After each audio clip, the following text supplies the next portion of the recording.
tumaas na naman po ito ng 373 billion kaya ngayon umabot na ng 531.6 billion pesos. Ano po ang implikasyon nito, ma'am?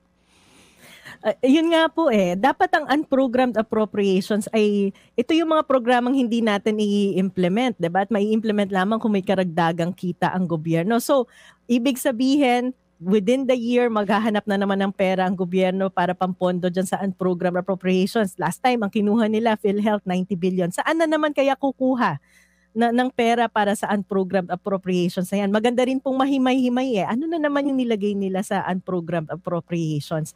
Dati kasi dapat ang nilalagay dyan yung mga hindi priority projects natin, hindi ba? Kasi mapopondohan lang yan kung may extra na pera ang gobyerno. Pero doon sa 2024 budget, nakita natin, nilagay sa unprogrammed yung mga priority projects ng gobyerno.